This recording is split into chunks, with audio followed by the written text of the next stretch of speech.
আসসালামু আলাইকুম। নতুন একটি ভিডিওতে আপনাদের সবাইকে স্বাগতম। এইবার ট্যুরে আমি জার্মানি, সুইজারল্যান্ড এবং ফ্রান্সের কয়েকটি জায়গায় যাওয়ার আমার প্ল্যান। এই পর্যায়ে আমি দেখতে গিয়েছিলাম জার্মানির উলমে অবস্থিত ওয়ার্ল্ড টলেস্ট চার্চ।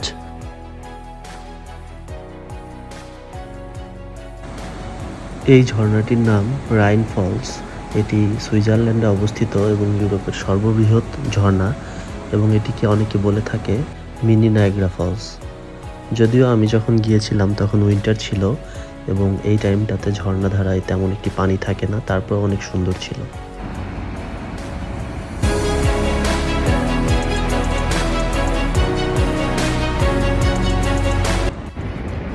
আমি আসছি সুইজারল্যান্ডে।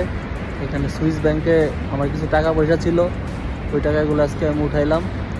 তো এই যে এদিকে একটা সুইস ব্যাংক আছে, এখান থেকে আজকে টাকা পয়সা সব উঠানো শেষে আমি এখন আস্তে আস্তে আবার জার্মানির দিকে যাব। এই পর্যায়ে আমি চলে এসেছি জার্মানির হেডেলবার্গ শহরে। এই আন্ডারগ্রাউন্ড রেলপথ দিয়ে আমি এখন যাব এই শহরে অবস্থিত একটি উঁচু স্থানে, যেখান থেকে পুরো শহরটি দেখা যাবে। এই আন্ডারগ্রাউন্ড রেলপথটির কিছু অংশ পাহাড়ের ভিতর দিয়ে চলে গিয়েছে এবং কিছু অংশ পাহাড়ের উপর দিয়ে।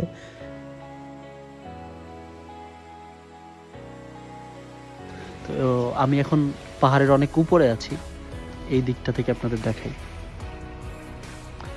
এটা এই শহরটার যেইখানটাতে এখন আমরা আছি, এটা হচ্ছে টপ অফ দিস টাউন।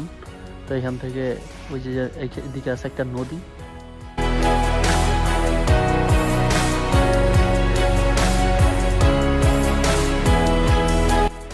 আর নদীটার আশেপাশে পুরো শহরটা। জার্মানির অন্যান্য শহর থেকে আমি যেটি লক্ষ্য করেছি, এই শহরটার আর্কিটেকচারের দিক থেকে একটু ডিফারেন্ট, কারণ বাড়িগুলো বেশ পুরাতন স্থাপত্য শৈলীতে পরিপূর্ণ। এইটার থেকে একটু নিচেই ক্যাসেল আছে একটা। 1214 সালে প্রতিষ্ঠিত এই ক্যাসেলটি কয়েকবার ফ্রান্সের সাথে জার্মানির গ্যাঞ্জামের ফলে ক্ষতিগ্রস্ত হয়। এটি ক্যাসেল প্রাঙ্গণ থেকে পুরো শহরের একটি দৃশ্য।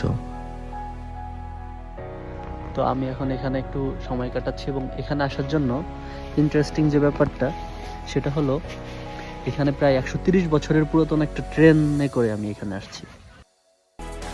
135 বছর পুরাতন এই ট্রেনটি এখনও সে আগের মতোই আছে, এবং এই ট্রেনটি এখনও সেই অ্যানালগ পদ্ধতিতেই পরিচালিত হচ্ছে। এবং এই ট্রেনটি পরিচালনা করার জন্য ড্রাইভারকে বারবার একবার এই সাইডে এবং একবার ওই সাইডে যেতে হচ্ছিল এই ট্রেনটিকে পরিচালনা করার জন্য, এবং এটার ভিতরের কাঠামো এখনও সে আগের মতোই।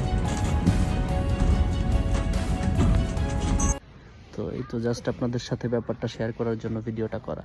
সবাই ভালো থাকবেন।